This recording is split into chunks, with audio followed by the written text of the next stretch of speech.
चलिए जानते हैं आज की देश और दुनिया की सिलेक्टेड काम की और महत्वपूर्ण 50 बड़ी खबरों को सिर्फ 10 मिनट में। पर अभी तक आपने इस वीडियो को लाइक नहीं किया तो लाइक कर दीजिए। अगर मोदी मुंबई जाकर एक्टिंग करे तो विश्व के सारे अवार्ड उन्हें ही मिलेंगे। यूपी के वाराणसी में जनसभा के दौरान असदुद्दीन ओवैसी बोले, जब से बीजेपी आई है भारत के 17 करोड़ मुसलमानों का वो हाल है जो हिटलर के जमाने में यहूदियों का था। यहूदियों के साथ जो हिटलर ने किया 2014 से अब तक वही मुसलमानों के साथ हो रहा। अब थर-थर कांपेगा दुश्मन। नेवी के लिए भारत खरीदेगा 26 राफेल एम। चीन से मुकाबले के लिए हिंद महासागर में होगी इनकी तैनाती। रक्षा मंत्रालय की कॉन्ट्रैक्ट नेगोशिएशन कमेटी से आज 50,000 करोड़ के डील को लेकर फ्रांस सरकार और दसोल्ट कंपनी के अधिकारी करेंगे चर्चा। एक भी अग्निवीर नौकरी से लौटने के बाद बेकार नहीं बैठेगा। लोकसभा चुनाव के बीच केंद्रीय गृह मंत्री अमित शाह बोले, ये योजना सेना के जवानों की एवरेज एज कम करने की है। एक भी अग्निवीर नौकरी से लौटने के बाद बेकार नहीं बैठेगा। उनके लिए पैरा मिलिट्री फोर्स और स्टेट पुलिस में नौकरी होगी। इनको फंड और ग्रेचुइटी भी मिलेगी।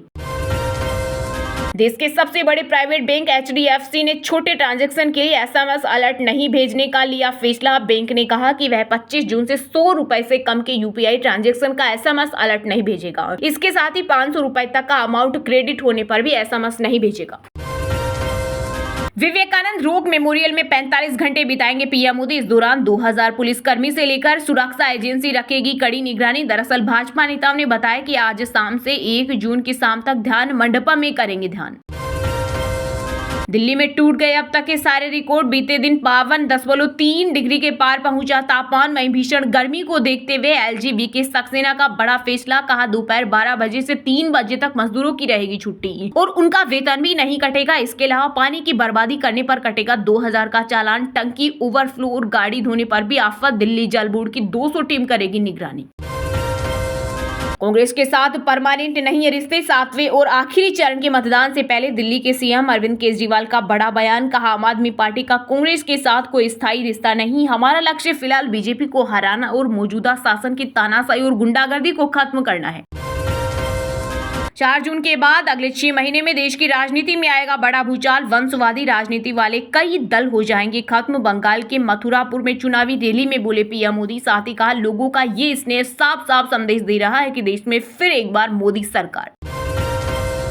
RBI ने रिटेल डायरेक्ट मोबाइल ऐप किया लॉन्च। इसके जरिए रिटेल निवेशक गवर्नमेंट सिक्योरिटी को ऑनलाइन खरीद और बेच सकते हैं। वहीं इंडियन रेलवे केटरिंग एवं टूरिज्म कॉर्पोरेशन का वित्त वर्ष 2024 की चौथी तिमाही में मुनाफा सालाना आधार पर 2% बढ़कर 284 करोड़ रुपए हुआ।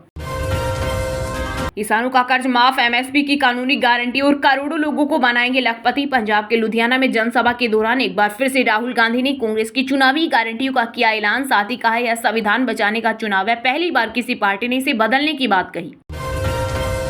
मोदी हारे तो पाकिस्तान होगा सबसे ज्यादा खुश। पाकिस्तान नेता फवाद चौधरी ने एक बार फिर उगला जहर। कहा हर पाकिस्तानी चाहता है कि मोदी चुनाव हारे क्योंकि तभी जाकर दोनों देशों के रिश्ते बेहतर होंगे। साथ ही विपक्षी नेता राहुल गांधी अरविंद केजरीवाल व ममता बनर्जी को दी शुभकामनाएं।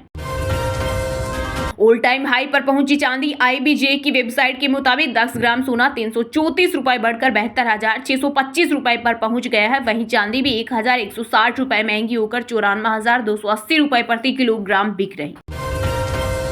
पंजाब में अग्निवीर के घर पहुंचे कांग्रेस नेता राहुल गांधी। लुधियाना में रैली के दौरान कहा मोदी सरकार ने 2 तरह के शहीद बनाए लेकिन इंडिया गठबंधन की सरकार बनने पर इस स्कीम को फाड़ कर फेंकेंगे।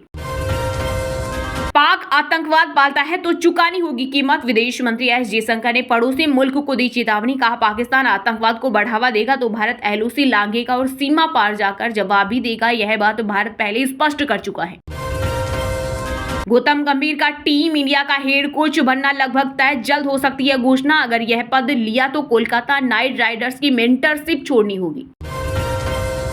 रिलायंस इंडस्ट्रीज ने रूस की कंपनी के साथ 1 साल के लिए किया करार। रूस नेफ्ट से खरीदेगी कच्चा तेल। रूस की करेंसी रूबल में करेगी पेमेंट। लोकसभा के 7वें और अंतिम चरण के मतदान की तिथि नजदीक आने के साथ ही चुनावी मैदान में निर्णायक जंग हुई शुरू। राहुल गांधी बोले 4 जून को इंडिया गठबंधन की सरकार बनेगी और 5 जुलाई को लोगों के खाते में खटाखट पहुंच जाएंगे 8,000 रुपए। अमेरिका में क्यों हो रहा T20 वर्ल्ड कप। दुनिया के सबसे अमीर देश में पॉपुलर होगा क्रिकेट। ICC को भी फायदा। एमपी, यूपी समेत 7 राज्यों में हीटवेव का रेड अलर्ट। राजस्थान में बीते दिन 16 लोगों की मौत। इस दौरान चूरू में देश में सबसे ज्यादा 50.5 डिग्री तापमान दर्ज किया गया। डब्ल्यूएचओ ने जारी की गर्मी और स्वास्थ्य से संबंधित हीटवेव गाइडलाइन। वहीं झुलसाने वाली गर्मी से मिलेगी राहत। आज केरल पहुंचेगा मॉनसून।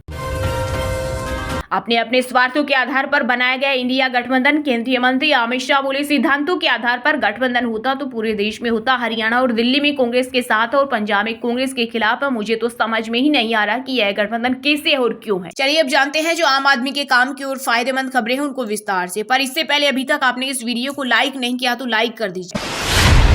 किसानों का कर्ज माफ, एमएसपी की कानूनी गारंटी और करोड़ों लोगों को बनाएंगे लखपति। पंजाब के लुधियाना में जनसभा के दौरान एक बार फिर से राहुल गांधी ने कांग्रेस की चुनावी गारंटियों का किया ऐलान। साथ ही कहा यह संविधान बचाने का चुनाव है। पहली बार किसी पार्टी ने इसे बदलने की बात कही। जी हां, कांग्रेस नेता राहुल गांधी ने पंजाब के लुधियाना में एक चुनावी रैली को संबोधित किया, जहां उन्होंने कहा कि इंडिया ब्लॉक की सरकार बनने पर किसानों का कर्ज माफ करेंगे, किसानों को एमएसपी की कानूनी गारंटी देंगे, किसानों को बीमा का पैसा 30 दिन के भीतर मिलेगा। राहुल ने कहा कि मोदी सरकार की अग्निवीर स्कीम सेना पर आक्रमण है। इससे 2 तरह के शहीद बनाए जा रहे हैं। सरकार बनने पर अग्निवीर स्कीम को फाड़कर कूड़ेदान में फेंक देंगे। कांग्रेस नेता ने कहा, हिंदुस्तान के गरीब परिवारों की लिस्ट बनेगी। इन परिवारों की सबसे बड़ी महिला के खाते में हर साल 1 लाख रुपए सरकार डालेगी। हर महीने 8500 रुपए उनके खाते में इंडिया की सरकार डालेगी। राहुल ने कहा कि किसान बीमा का पैसा देते हैं, लेकिन मोदी जी ने नई बीमा योजना चलाई। 16 कंपनियों को आपके पैसे का फायदा मिलता है। आंधी तूफान में नुकसान होता है और तब इन कंपनियों से कोई मुआवजा नहीं मिलता, लेकिन हम इस स्कीम को बदलेंगे और किसान फ्रेंडली स्कीम बनाएंगे, जिसमें 30 दिन के अंदर किसान को बीमा का पैसा मिलेगा। जनसभा के दौरान राहुल ने कहा, नरेंद्र मोदी जी ने साफ कहा है कि किसानों को एमएसपी की कानूनी गारंटी नहीं दे सकते। 4 जून को इंडिया गठबंधन की सरकार बनेगी, जिसके बाद हम किसानों को पहली बार एमएसपी की कानूनी गारंटी देंगे। कांग्रेस नेता ने कहा, हमारी सरकार बनने पर किसानों का कर्जा माफ करेंगे और किसानों के लिए कर्जा माफी आयोग बनाएंगे। राहुल गांधी ने आगे कहा, यह चुनाव संविधान को बचाने का चुनाव है। कांग्रेस नेता ने भाजपा पर निशाना साधते हुए कहा, पहली बार किसी पार्टी और उसके नेताओं ने कहा है कि अगर वे चुनाव जीतते हैं। उन्होंने संविधान की एक प्रति लहराते हुए कहा कि यह कोई किताब नहीं बल्कि गरीबों की आवाज है, लेकिन भाजपा इसको खत्म करना चाहती है। कांग्रेस नेता ने पंजाब में मादक पदार्थों की समस्या का मुद्दा भी उठाया और कहा कि यह समस्या बढ़ती जा रही है। उन्होंने इस बात पर जोर दिया कि इस खतरे को खत्म करने के लिए सख्त कार्रवाई की जरूरत है।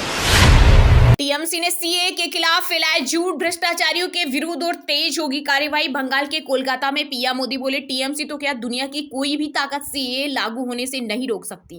लोकसभा चुनाव के प्रचार के लिए प्रधानमंत्री नरेंद्र मोदी ने पश्चिम बंगाल के मधुरापुर में एक चुनावी रैली को संबोधित किया। इस दौरान उन्होंने बंगाल की टीएमसी सरकार की नीतियों की आलोचना की। 34 मिनट के भाषण में प्रधानमंत्री ने बंगाल के विकास और कांग्रेस काल के भारत का भी जिक्र किया। मोदी ने कहा, टीएमसी बंगाल की पहचान को खत्म करने में लगी है। ये बंगाल के मठों को साधु संतों तक को नहीं छोड़ रही। टीएमसी इस्कॉन, रामकृष्ण मठ और भारत सेवाश्रम जैसी संस्थाओं को गाली दे रही है। इनके गुंडे मठों पर हमला कर रहे हैं। उन्होंने कहा, 500 साल बाद अयोध्या में प्रभु राम का मंदिर बना है। राम मंदिर हमारी आस्था का केंद्र है। टीएमसी के लोग राम मंदिर को अपवित्र बताते हैं। इसी टीएमसी कभी भी बंगाल की संस्कृति की रक्षा नहीं कर सकती। जनसभा के दौरान पीएम ने कहा, टीएमसी की जिद का बहुत बड़ा नुकसान इस क्षेत्र के लाखों मछुआरों को हो रहा है। केंद्र सरकार मछुआरे भाई बहनों के लिए इतनी सारी योजनाएं चला रही है। हमने पीएम मत्स्य संपदा योजना शुरू की, जिसके लिए 20,000 करोड़ रुपए से ज्यादा का फंड दिया गया, लेकिन यहाँ भी टीएमसी सरकार का वही रवैया है। प्रधानमंत्री ने आगे कहा, टीएमसी और इंडी जमात वाले बंगाल को विपरीत दिशा में लेकर जा रहे हैं। बीजेपी से बंगाल के लोगों का प्यार टीएमसी को बर्दाश्त नहीं हो रहा है, इसलिए टीएमसी बुरी तरह बौखलाई हुई है। पीएम ने कहा, हम विकसित और सुरक्षित बंगाल की यात्रा शुरू करेंगे। विकसित भारत के लिए विकसित बंगाल का निर्माण जरूरी है। ये तभी होगा जब आप ऐसे एमपी चुने जो इस विजन को लेकर चले। मोदी ने कहा, आपका ये स्नेह साफ साफ संदेश दे रहा है कि भाजपा इस चुनाव में भारी जनादेश हासिल करने जा रही है। ये चुनाव खुद